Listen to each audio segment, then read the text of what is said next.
Mary Lou, and now, of course, Gabby. In a few years, a gymnast from right here in the Midlands of South Carolina could be added to that list. You may not know it, but a premier training facility right here in Columbia has produced numerous state and regional champions, along with national qualifiers.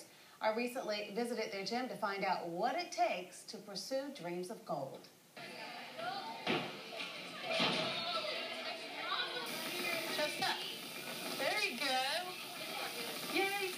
This is where Olympic dreams begin. At Carolina Gymnastics, they start training early. Straight back, arms up. Oh, perfect! For 10-year-old Taylor LeGrand, it was really early. Before I could actually walk, I started doing forward rolls. So my mom, she thought that gymnastics would be good, so she put me in a class and I loved it. And she still loves it. This little dynamo works out 4 days a week. With a 1-hour round-trip commute, she has to do her homework in the car to keep up in school.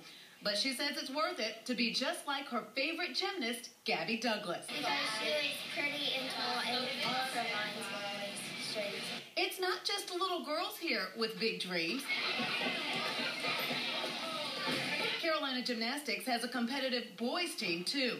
One of the rising stars, 15-year-old Anthony McCallum, who's already nationally ranked. Well, I did a lot of sports, but my parents saw that I was really good at gymnastics because I had a lot of energy, and it was just natural for me, I guess.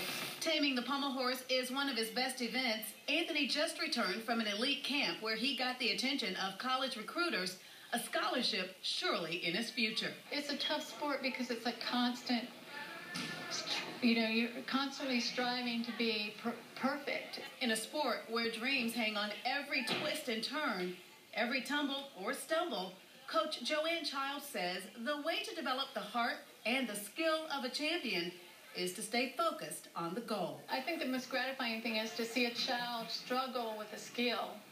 And they have in their mind, I can't.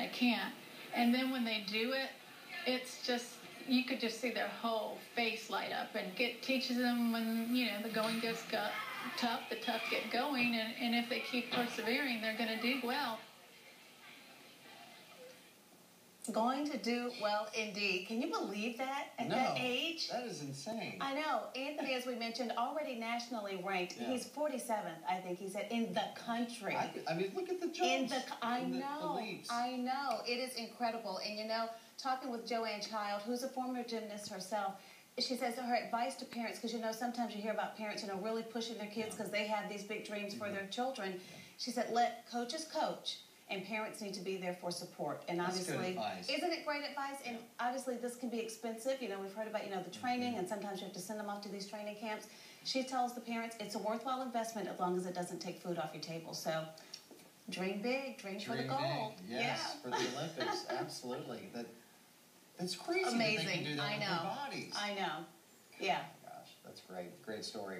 Well, we go now to Joe Gorcho with tonight's Olympics update.